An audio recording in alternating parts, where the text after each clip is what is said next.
Saya pernah berpikir bahwa cinta hanyalah mimpi indah yang tak pernah menyentuh hati saya yang beku. Sampai hari itu tiba, ketika kamera reality show menyinari rahasia terdalam antara saya dan adik laki-laki saya, membuat dunia kami runtuh dalam gelombang emosi yang tak terkendali. Siapa sangka ikatan darah yang seharusnya suci justru menjadi belenggu yang menyiksa, memaksa kami menghadapi pengkhianatan dan pertarungan batin yang mengguncang jiwa.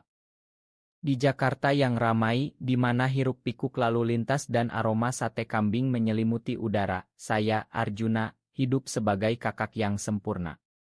Usia saya 28 tahun, bekerja sebagai produser acara televisi di salah satu stasiun swasta terbesar. Hidup saya teratur, penuh ambisi, dan saya bangga dengan itu. Adik saya, Rama, berusia 24 tahun, adalah mahasiswa seni di Universitas Indonesia.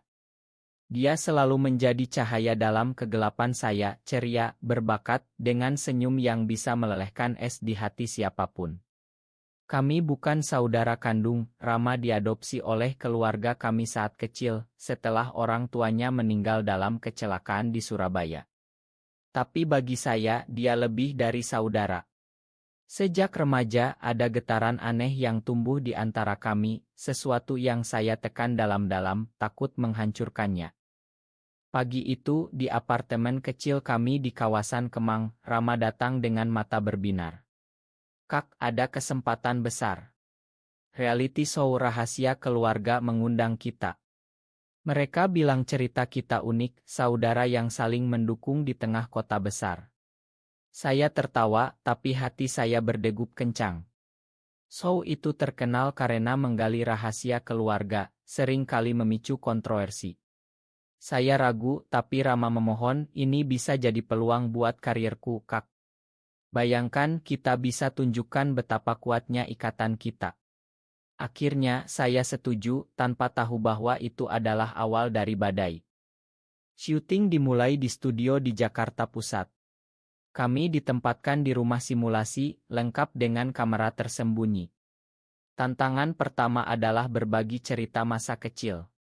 Saya bercerita tentang bagaimana Rama kecil sering menangis malam-malam, dan saya yang selalu memeluknya sampai tertidur.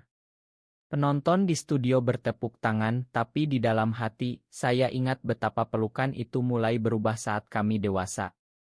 Rama menatap saya dengan mata yang penuh arti, dan saya buru-buru mengalihkan pandangan.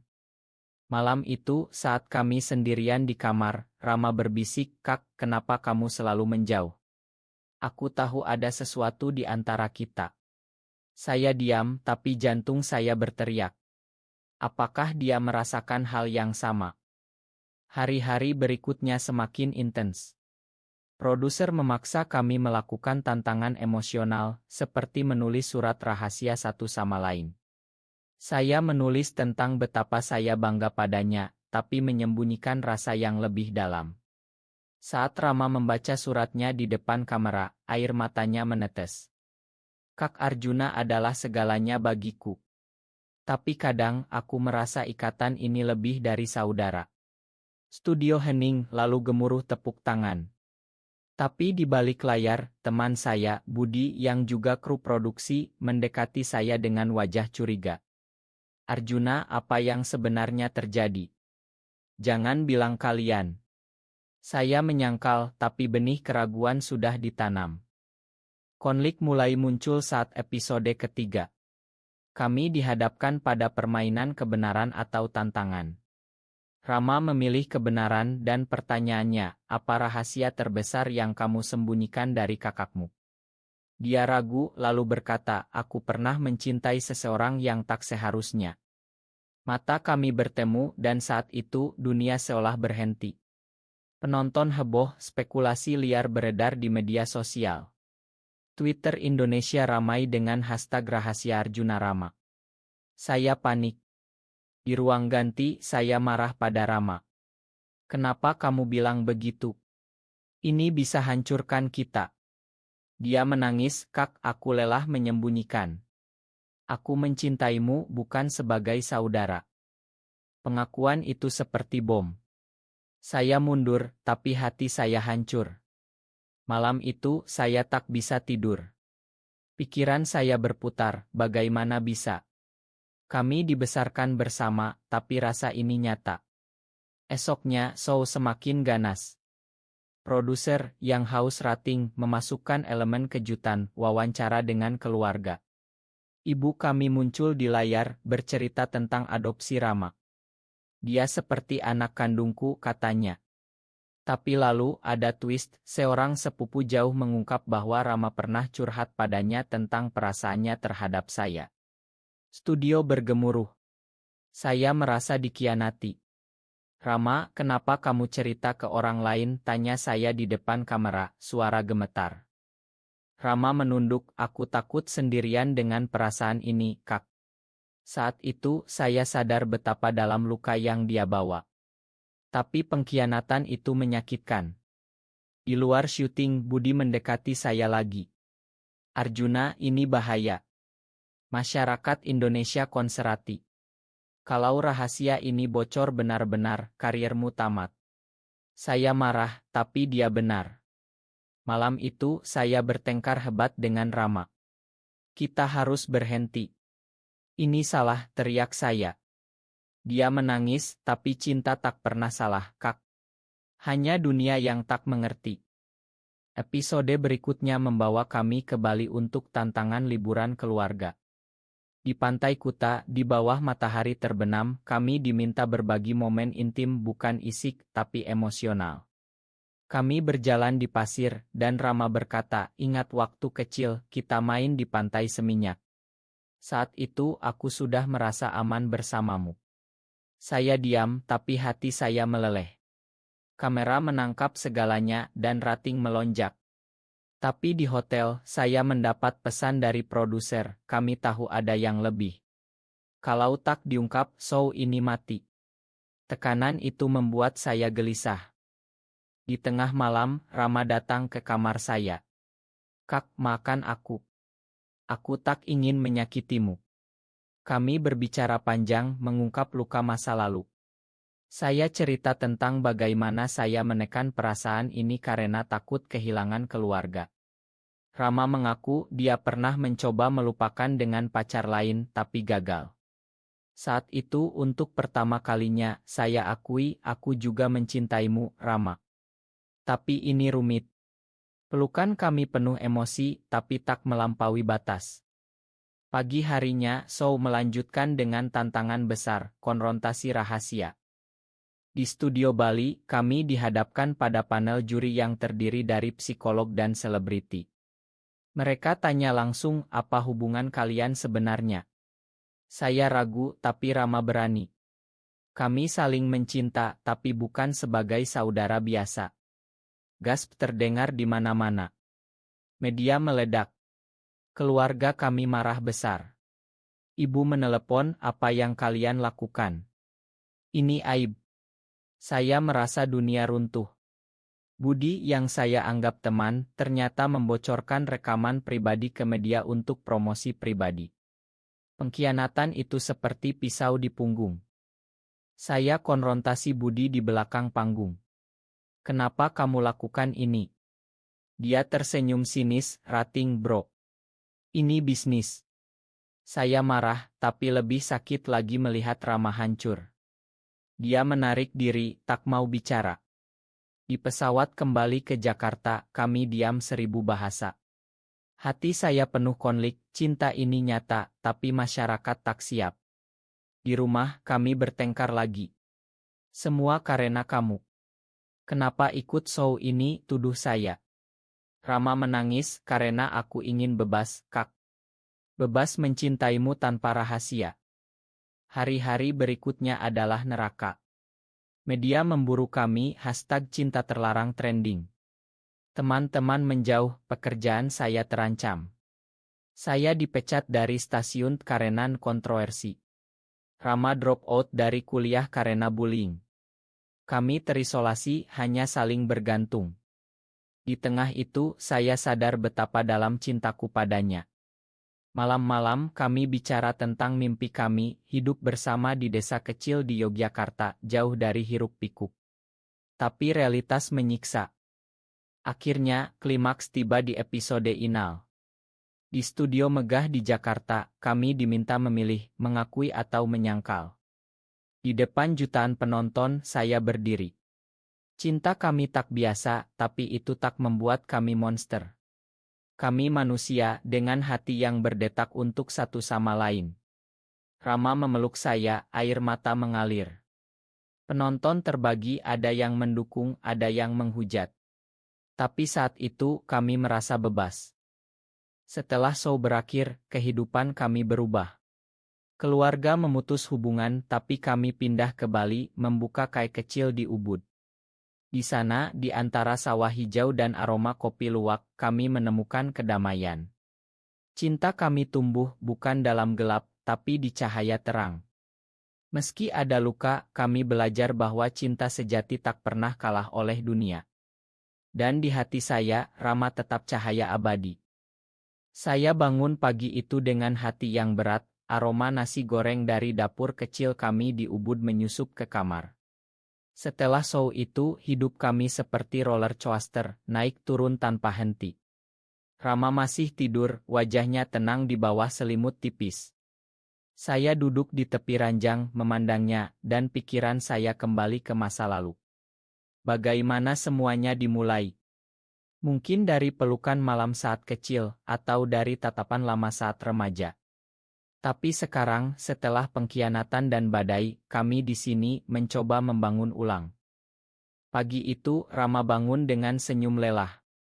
"Kak, hari ini kita buka kai lebih awal?" tanyanya.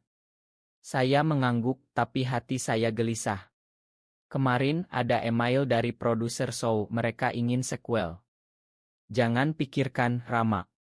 Kita sudah lepas dari itu. Tapi dia ragu, tapi uangnya bisa bantu kai kita. Debat kecil itu mengingatkan saya pada konflik lama. Saya tak ingin kembali ke dunia yang menghancurkan kami. Di KAE, di antara turis asing dan lokal, kami bekerja bahu-membahu. Rama menyajikan kopi dengan senyum charmnya, sementara saya mengurus dapur. Tapi di balik itu ada bayang-bayang. Seorang pelanggan mengenali kami. "Hei, kalian dari show Rahasia Keluarga kan? Cerita kalian inspiring," katanya. Rama tersenyum paksa, tapi saya tahu dia terluka. Malam itu dia curhat, "Kak, kadang aku merasa kita salah. Masyarakat tak pernah benar-benar terima." Saya memeluknya, "Tapi kita punya satu sama lain. Itu cukup." Tapi dalam hati, saya ragu. Apakah cinta ini cukup kuat? Beberapa hari kemudian, konflik baru muncul. Sepupu kami yang dulu membocorkan rahasia, datang ke KAE. "Arjuna, Rama, makan aku. Aku dipaksa produser," katanya. Saya marah, "Dipaksa?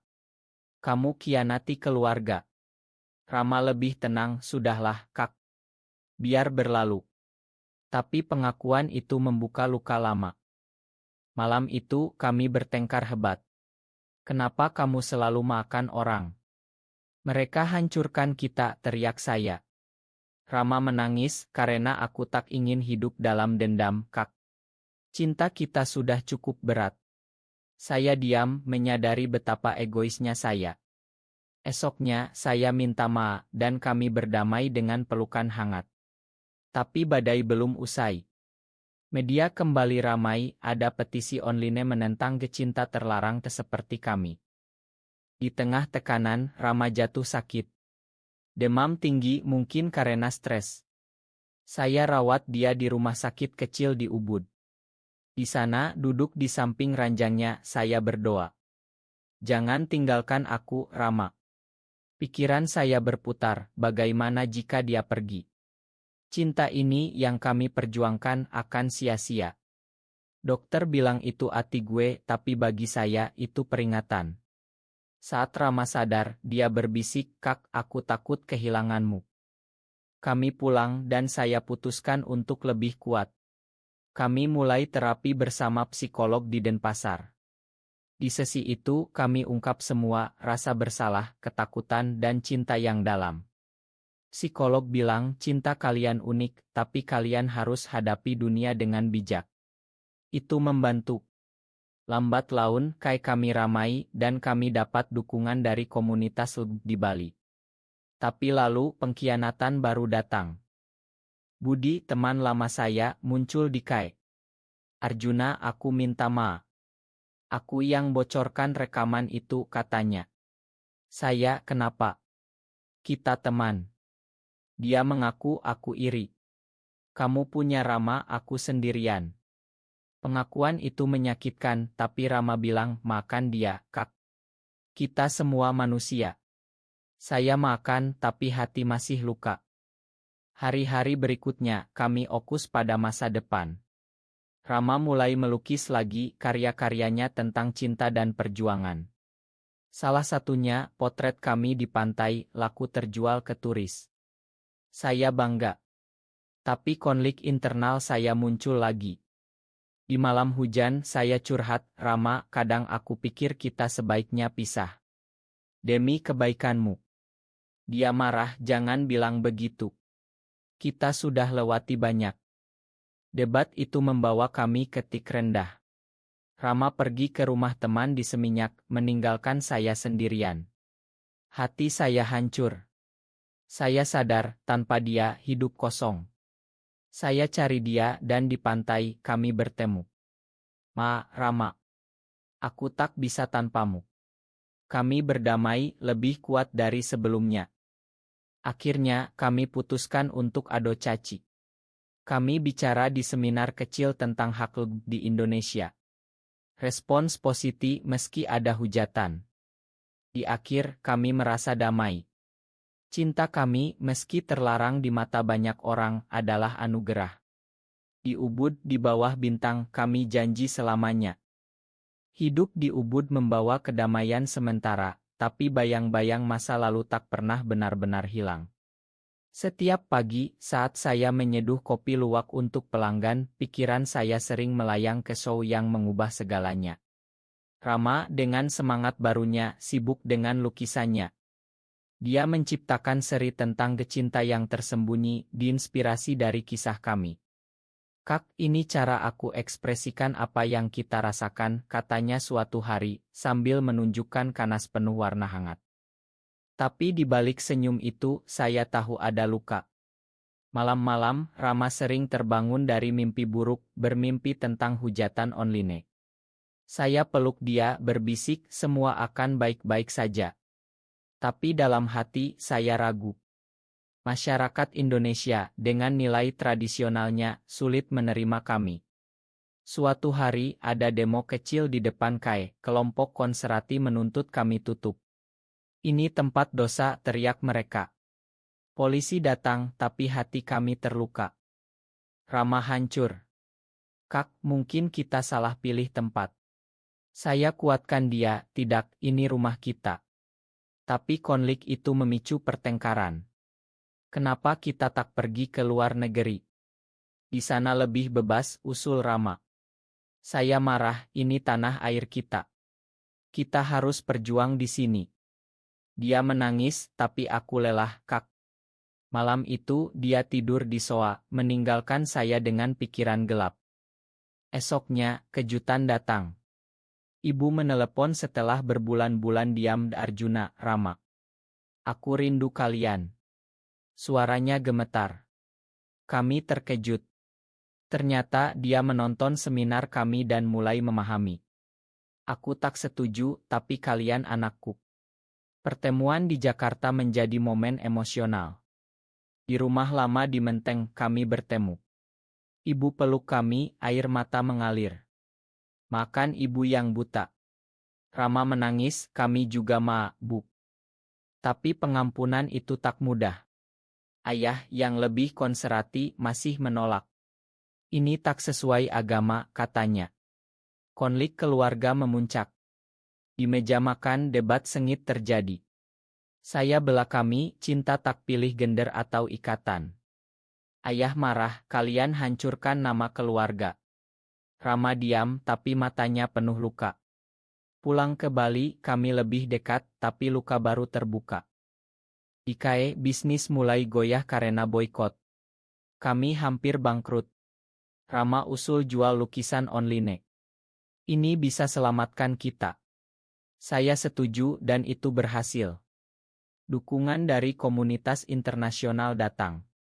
Tapi lalu pengkhianatan lagi. Seorang mitra bisnis yang tahu kisah kami mundur tiba-tiba. Tekanan dari keluarga katanya. Saya marah, semua orang mundur. Rama tenangkan saya, kita punya satu sama lain. Tapi di dalam dia rapuh. Suatu malam dia akui, Kak, kadang aku pikir untuk akhiri semua.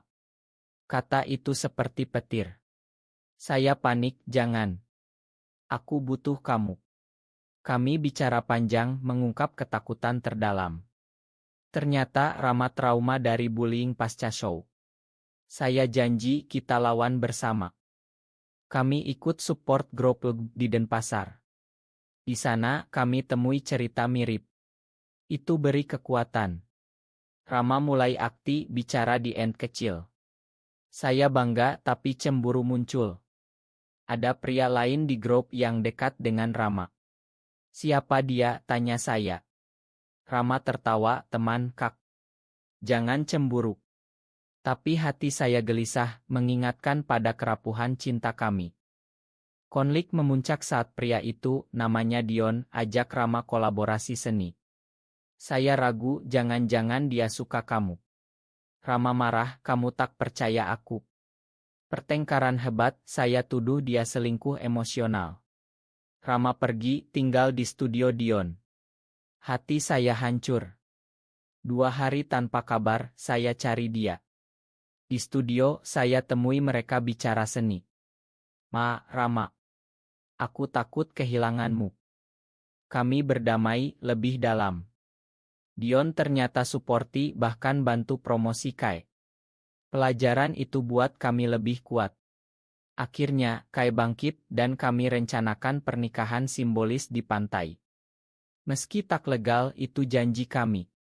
Di bawah matahari Bali dengan teman-teman kami ucap sumpah. Selamanya, Rama.